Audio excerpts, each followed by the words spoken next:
Sud Radio, l'invité politique, Jean-François Achili. Et c'est Marc Fesneau, le député MoDem du Loir-et-Cher et président du groupe Les Démocrates à l'Assemblée nationale, qui est votre invité, Jean-François Achili. Bonjour à vous, Marc Fesneau. Bonjour Jean-François Achili. Qu'est-ce que vous lui avez dit à François Bayrou quand il a annoncé, vous savez, le 8 septembre, la confiance et le reste? Super François, ton idée de sabordage? Non, je n'ai pas dit ça. Je dis que s'imposer une question de fond avant d'aborder la séquence budgétaire, nous étions quelques-uns à partager cette idée,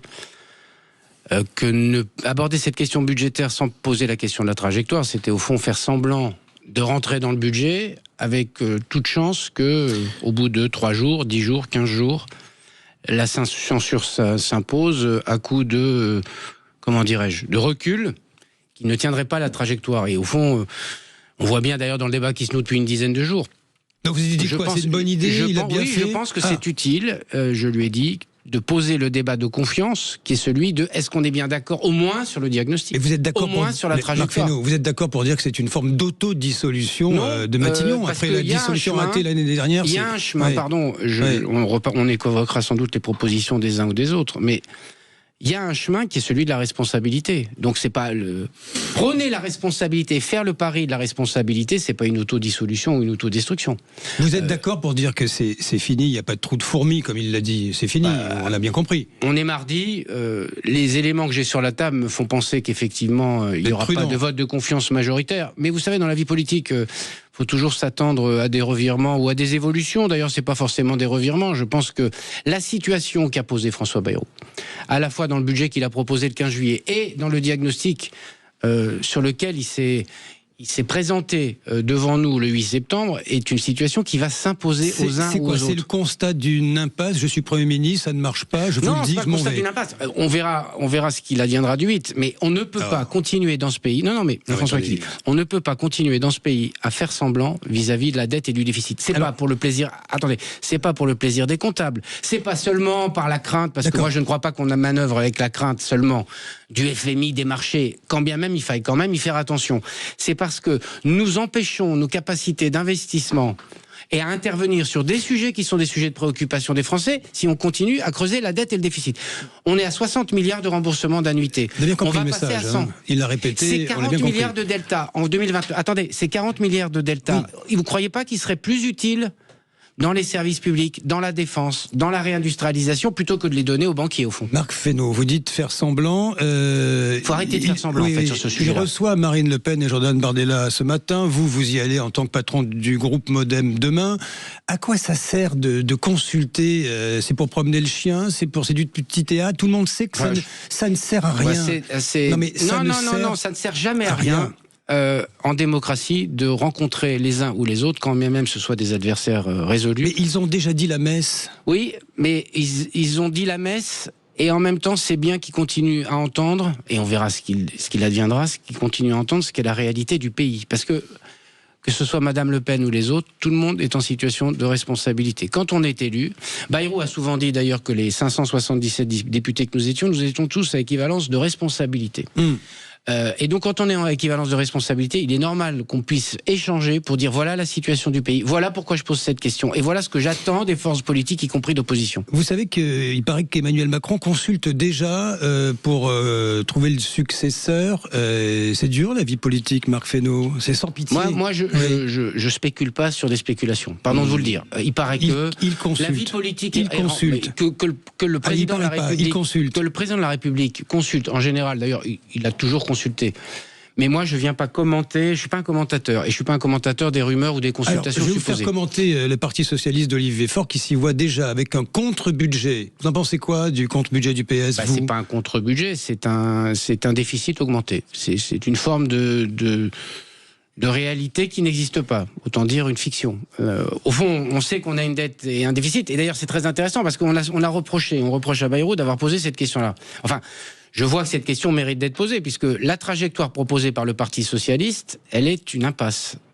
Elle est une impasse. Pourquoi? Parce qu'au fond, je ne me préoccupe pas de la dépense. Attendez, je ne me préoccupe pas de la dépense et je propose quoi? C'est des impôts pour combler le trou.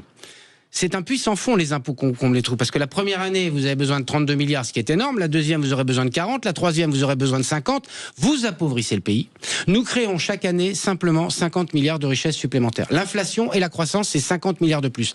Et on va prélever 30 de plus cette année, mais on va où au bout de ça? Et quand François Bayrou dit je suis prêt à ouvrir une taxation des hauts revenus, il parle d'impôts lui aussi. Attendez, j'y viens. Quand je vois la façon dont les socialistes abordent la question budgétaire, j'espère que c'est juste un manque de sérieux et que c'est pas une absence de lucidité, que c'est juste un coup pour essayer de dire quelque chose à une rentrée, une université de rentrée. Parce que il y a personne de sérieux qui peut crédiblement croire le plan du Parti socialiste. Alors après, au fond, l'été a été là-dessus d'ailleurs. Qu'est-ce que disent les Français? Moi, je pense que faut jamais parler au nom des Français et les Français sont pas une homogénéité. Non. Mais donc je fais attention à ça. Mais je perçois quelque chose qui est de l'ordre de oui, on a compris qu'il faudrait faire des efforts.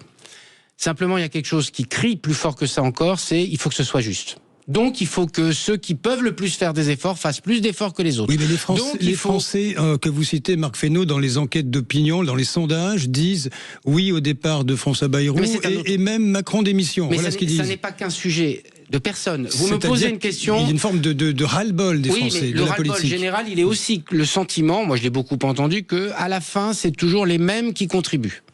C'est-à-dire la France qui travaille. Et donc c'est aussi là-dessus, et c'est d'ailleurs les pistes qu'avait ouvert François Bayrou, et qui sont ouvertes.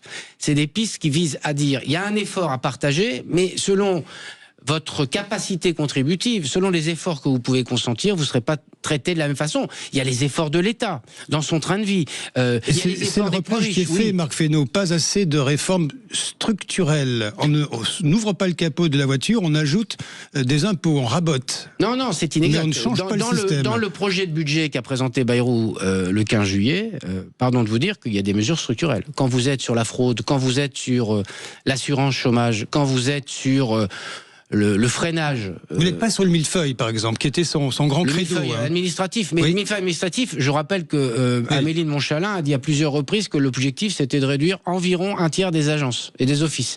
Si ça, c'est pas structurel, je sais pas ce que c'est. Alors, immédiatement, tout le monde hurle en disant pas celle-là, pas celle-là, pas celle-là. Mais moi, je trouve que cette trajectoire était une trajectoire juste, parce que le structurel, c'est forcément un peu de temps. Vous parlez au passé. Marc Fesneau, je parle de vos amis.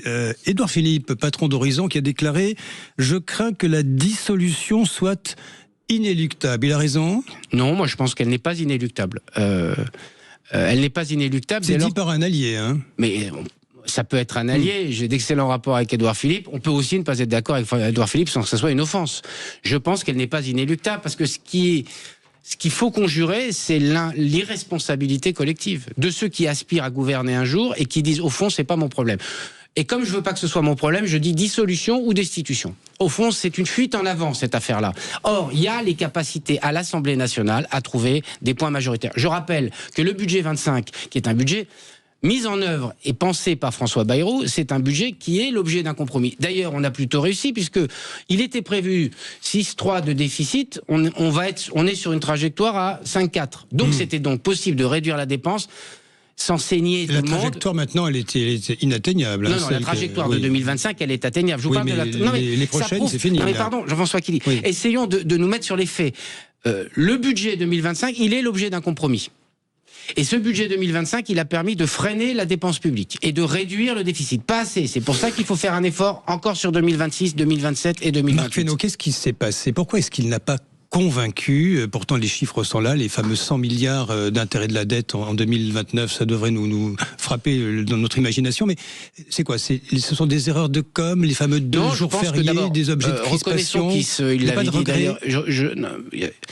Reconnaissons qu'il s'est attaqué à un Himalaya qui est celui d'une dette et d'un déficit. Il y a beaucoup de responsables politiques qui ont essayé de dire des choses sur le sujet. Lui, il l'a dit il y a très longtemps. Vous le savez aussi bien que moi, il l'a dit il y a près de 25 ans. Et finalement, on le dit, il y a quelque chose qui percole un peu d'une réalité, et à la fin, on penche du côté de, collectivement, de la facilité, du sentiment que ça passera bien encore une fois. Mais il y a un moment où ça passera plus. Et il y a un moment où notre incapacité à nous réformer, ça nous donne des incapacités à produire les investissements dont on a besoin. Le MoDem a participé à ce qu'a décrit François Bayrou, c'est-à-dire des votes successifs de budget en déficit. Mais je n'en disconviens pas. Est-ce que vous m'avez entendu, Jean-François Killy, rejeter la faute sur... Mais tous...